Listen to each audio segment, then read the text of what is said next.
Hello friends, how are you? I'm also fine here.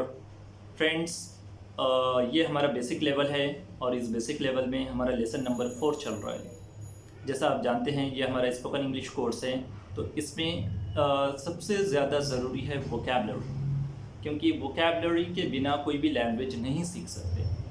Vocabulary means collection of words. So आपको words याद होने चाहिए, तभी आप सेंटेंस बना सकते हो। अंडरस्टूड? सो वर्ड्स के लिए आप देखेंगे इंग्लिश लैंग्वेज में बहुत सारे वर्ड्स है, बहुत बड़ी लैंग्वेज है ये, लेकिन उतनी सारी चीज़ें सीखने की ज़रूरत नहीं है। ये हमारा स्पोकन इंग्लिश कोर्स है। सो स्पोकन से रिलेटेड, कम्युनिकेशन से रिलेटेड जो वर्ड्स हमें याद करना ज़रूरी है, आप उसी पे कॉन्सेंट्रेट कीजिए, वही वर्ड्स याद कीजिए। अंडरस्टूड?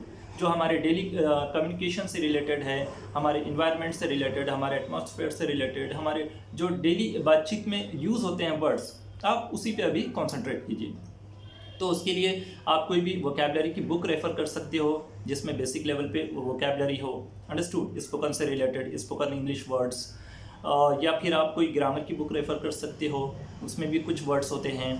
और या फिर आप डिक्शनरी यूज़ कर सकते हो, जैसा मेरे पास एक डिक्शनरी है, आप ये ऐसी डिक्शनरी यूज़ कर सकते हो। या फिर आप दोस्तों के साथ, अपने फ्रेंड्स के साथ कम्युनिकेशन करके वोकैबलरी बढ़ा सकते हो। और इसके अलावा और एक मेरे पास डिक्शनरी है जो है, ये देखिए, उर्दू टू इंग्लिश। सो इसमें क्या होता है कि अगर कोई वर्ड समझो मेरे माइंड में आया कि भाई इस वर्ड को इंग्लिश में क्या कहते हैं। फॉर एग्जांपल मैं देखता हूँ, तसव्वुर को इंग्लिश में क्या कहते हैं? Imagination, fancy idea. तस्वीर को इंग्लिश में क्या कहते हैं? A picture, portrait, reflection.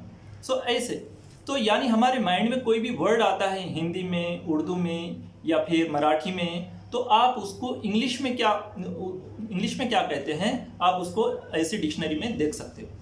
सो आप उर्दू टू इंग्लिश ले सकते हो अगर आपको उर्दू आती है, या हिंदी टू इंग्लिश ले सकते हो, या मराठी टू इंग्लिश ले सकते हो। तो ये डिक्शनरी आप ज़रूर खरीदिए, आपको इससे बहुत फ़ायदा होगा। अंडरस्टूड? इसके अलावा आपको याद करना ज़रूरी है verb list. V1, V2, V3, regular verbs, irregular verbs, ये बहुत ज़रूरी है। इसके बिना आप कोई भी सेंटेंस नहीं बना सकते। अंडरस्टूड? सो ये वर्ब लिस्ट में क्या होता है? वर्ब का फर्स्ट फॉर्म V1, वर्ब का सेकंड फॉर्म V2, वर्ब का थर्ड फॉर्म V3, ये होते हैं। सो ये याद करने के बाद ही आप टेंसेस बना सकते हो। Understood? So first form of verb means V1, इसी को सिंपल प्रेजेंट टेंस कहते हैं।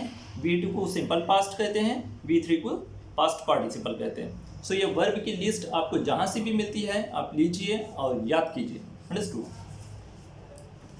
सो फ्रेंड्स, ये थी ब्रीफ इंट्रोडक्शन वोकैबलरी के बारे में। आप वोकैबलरी याद कीजिए, प्रैक्टिस कीजिए, और प्रैक्टिस करने के 4 मेथड्स हैं।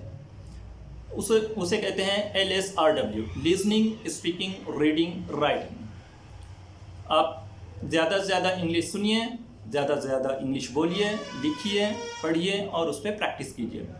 सो LSRW, listening, speaking, reading, writing, it is compulsory for you. These practices are very essential and very effective for you. Understood?